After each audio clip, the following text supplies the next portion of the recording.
Hello and welcome back. I'm Chris Ryder. This is Talk Solent, and there's a lot of talking on Solent going on today. My guests are Sean Hoyle from the trade union movement and Elizabeth Patterson, who's a grandmother of this parish with very firm views, and quite clearly she's not the slightest bit afraid of tackling one of our leading trade unionists, and I think he's getting quite used to the idea now. I am changing gear slightly now because we're going to talk a little bit about the Portsmouth-based warship HMS Richmond, which is being offered to the European Union in the fight against people smugglers, because they want to try and stop this problem at source rather than dealing with it when the refugees or migrants, whatever you want to call them, are up against the rolls of barbed wire. And it's been nothing but rolls of barbed wire and soldiers on the news recently, isn't it? Apart from Jeremy Corbyn. Yeah, that's. Well, I think people are afraid for their own countries, quite rightly. I mean, suddenly, you know, here we are in England worrying about we need more houses, we need, you know, different people with different cultures UK rather than England, perhaps. Yes. Okay, we are worried, and not only our worry, it goes to all the other countries.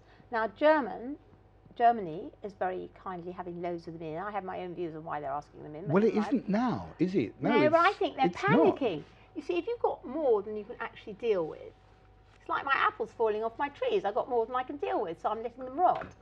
And the I'm thing afraid is, that's what a lot of people want to do with the refugees as and well. I actually They want to think let them rot. people are panicking. Now, what I do not understand, the little boy that came in on the beach, and it was tragic, and his brother and his mother got drowned, he was quite happy to go back to the country he'd come from to bury them, and then he's going to live there for the rest of his life because he wants to be near them. Well, why did he leave in the first place? Well, that's a family who are now thinking differently because they've been affected by tragedy. Yeah, but if he's going to stay there and get chopped up, what's he going to do? I don't But know. again, you know, I don't know. Why did he come there in were the stories first in the place? media, but how much of it is true as well? Well, how much is how Because- much is a lot of it true? They've got to leave the country. We're Why I being would- educated by the media, and then Well, if you trust the media, I don't. I know you don't. So therefore, don't start now.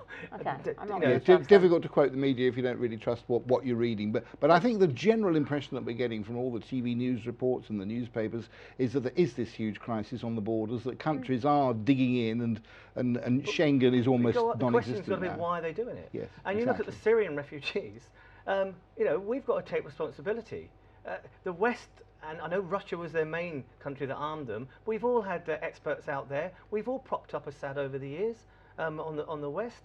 And now all of a sudden, when he's murdering his own people and they're trying to flee because of it, what I hear in this country is, well, we haven't got any room. No, but hold on. You get rid of him, there'll be somebody twice as bad. We'd never learn through history. Well, No, I'm not saying you go in the same way as we didn't learn our lesson in Iraq. We do not learn our lesson. And what I do not understand, why don't some of the other countries, like Saudi Arabia, why don't a lot of other countries take them? Why are they hell-bent on coming back to... Well, you mentioned Saudi Arabia, another country that's our friends, and they behead people if they're if why they're don't gay. they take them? You know, At least they won't have to build so many mosques. there's not a quarter of the world that we aren't covering today. I've forgotten my point I was going to make now, but yes, That ship. I know. About the No. You were saying that we're not taking any more migrants. That actually is not the case. I didn't Because say we've that. got 20,000, exactly 20,000 who are going to be allowed into the UK over the next and they're 5 coming years. from Syrian refugee camps. They are exactly so. I think that's quite It's sensible. a drop in the ocean. rather No, than but be. it's sensible how we're selecting them. How are we selecting them? Well, we're selecting them from the camps properly, making sure we don't get the odd ISIS one or the odd funny one in. We're selecting the genuine ones. And I think that's what it's all about, genuine. Yeah. How do you know they're ISIS then? How can you? Well, how do you know they're not? If you've got a rag head, how do you know? How do you know? God, over to you. How do you know? Come on, smarty pants. It's not often I'm speechless. I mean, there's something about you that is quite adorable, but I bet you drive people mad. Listen, it's a major incident going on there with hundreds of thousands of people involved. The problem with ISIS is that we created it. Of us trying, not just I when I thought say you said Assam has created it. no, when I said no, we created it, but by trying to take over all these other countries and have our will imposed on these other countries, there's been an uprising. I don't know. You can't differentiate between the way we only try. you can't tell the difference in how people look. I don't care what they're wearing on their heads. You cannot tell the difference by the way they look, what they believe in, because what they believe in is in their heart. and the hatred they've got at the moment for the Western world. You know, we've created that problem, and now we've got to Well, try. why do they want to come here then if we've created their problem? the Sean, refugees want to come here. Sean, can you understand Elizabeth's view that she put forward earlier that we are getting worried in countries like England or the UK, and it is time to draw in our national borders because we are a small island with physically not enough space to take everybody? Yeah, and you want jobs for all these chaps, and then you're going to Let him answer fall the question, Elizabeth. Let him answer the question. Oh, okay. We can take more than 20,000. I'm pretty sure of that. And it's what I wish we didn't have to take any, because I wish the problem was solved. And the frigate going out there, is it humanitarian aid or is it just to deal with the actual traffickers? It sounds to me as if it's more about trafficking. Yeah, but that's Well, it is also more human. about traffickers, yes, Yeah. because it is an illegal act. This is an international So we're trying to crime stop the that's taking trafficking, place. and what are we going to do with the people? Well, Just send them back onto the beaches? So we're not solving the problem at all. We're just Well, you're stopping them drowning. Yeah, all we're doing, rather than having Stopping the barbed them wire drowning. fence, rather than having the barbed wire fence at Calais or in Germany or Serbia.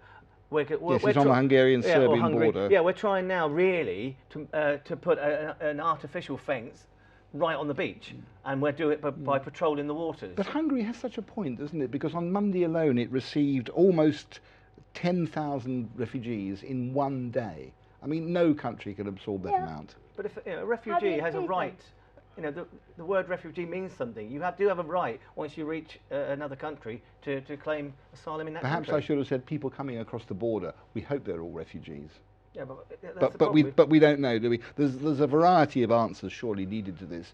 Sending out ships to pick up people who are falling into the water, and they're human beings, yes, and that should be the very, very first thing we look at. Well, you call it a general strike, then they can all have people's jobs.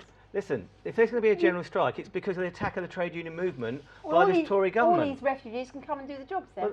Well, actually, that's part of the problem. They're going to actually make scab labour legal. So if there is a strike, they can bus in scab labour to do the job. To break the strike, so the strike will fail. Oh, this sounds like the 1970s, doesn't it? No, but they will break the strike, and then all that's going to happen, the bosses will say no pay rise, no good terms and conditions to anybody, because you know why? If you do want it, you're not getting it. And if you go on strike, we're bringing other labour to do it. Now, sure, you believe then you've got to protect that. How do you protect it if you can't take action? Because you don't do the strike in the first place. You don't chat them up. You chat them up. Yeah, you go and have a jolly good chat with them and a glass of wine. You look at the accounts and you say, look, we're doing jolly well now, mate. It's about time you pay. Look what money you're earning. So your wages are they need to keep this money to buy their Rolls Royce. No, they can't give it to us. I do believe Transport House meets Downing Street. No, I do believe some of these guys at the top of things. I mean, look at that thing about the hospice. People that ran the hospices were earning 160,000 a year and then relying on volunteers to run them. It's disgraceful. But it's two different worlds. Flick Drummond was bragging during when I was stood at the hustings in the general election. She actually bragged. I'll get it right. She actually made a claim about when we were complaining about food banks. She said, "Oh, I help out in the food banks. I'm often at the food bank." Oh, well, she's a dilettante. Sean, did you not? I actually thought you created the food banks. Did you not say to me during the commercial break that you believe that a general strike is on the way? Yeah, you did. The TUC have called for a general strike. The TUC, we voted for it previously. That's very ineffective. No. So what's happening there? Bring us the latest news. There was something called the anti-trade union laws coming through. It's a bill to try and stop trade unions being effective, really. Yeah. And what they want to do, they want to do things like making the level at which you vote at. It could be as much as 50 for some, as much as 70 or 80% for others. It would actually mean, and this is a government that got in on 24% of the vote. So the hypocrisy is really clear. 24% of the people in this country can vote, and I can be Prime Minister because of that, and that's only fit and proper. But you need 70, 80% of a vote if you want to take strike action. Is voting for a general strike the same as actually calling one? No, this was voting for the Trade Union Congress to support the idea of a general strike, which went through yesterday. And Peter Pinkney, the president of the RMT Trade Union, moved that resolution or motion, and it was passed. So I'm really pleased that, because we've got to fight back with something. Your idea of having a jolly good chat and a glass of wine isn't going to work. No, because I don't drink wine. Wait, it could have been lemonade. No, but just listen to me. I will listen to you, Elizabeth. You have guys out there. Sorry if I sounded patronising then. With absurdly high wages. I meant to. Right? You have guys out there with absurdly high wages. And who are these guys? Well, if I get onto those, I'll get cross. I've already told you which one. And cut off, yes. Yeah. I think that should be addressed. There ought to be guidelines for what bosses should earn. And also, when you're at school learning your lessons, you think, well, I can probably aspire to that one day. But I think some of the absurd wages people earn should be addressed. And I think that's half the problem in this country. No, people earn huge I money agree and with they you. don't deserve it. Disproportionately. Disproportionately. So Yes. that's where we agree. We do But agree. your way of fixing it is just mob rule. Well, okay. If I'll go there tomorrow and have a chat and a little You drink with them. chat. If that solves the problem, Have a cup of tea. do you know what? We have tried that, by the way, over the years. We do go and chat. No, but I think you've got to get your media to sort of... Our underground workers. You get the that are gonna be- media to Oh, actually say... it's owned by the bosses. The media is owned by the bosses. Rupert Murdoch is no Well, friend of the kidnap a trade union. boss. Ah, direct action. Now you're talking. I think you and I could get on after all. But No, you've got If we're not here tomorrow, you'll the know tube, why. the Yeah. tube workers in London. Now they want to bring in a night tube. We're not against night tube, but are you going to employ all these other drivers to work to do the night? You know time? what's the No, they're not. They're going to make all the workers there at the moment. They're going to push them all onto nights. Now, and they're going to, you're going to have people that are going to get 3 or 4 weekends off a year. That's Well, it. can't they share it? So sometimes you're on nights. And But why should you be forced to do something you don't want to do? Well, then get you've the signed other- you've signed a contract, you've agreed a wage, and you've got your terms and conditions.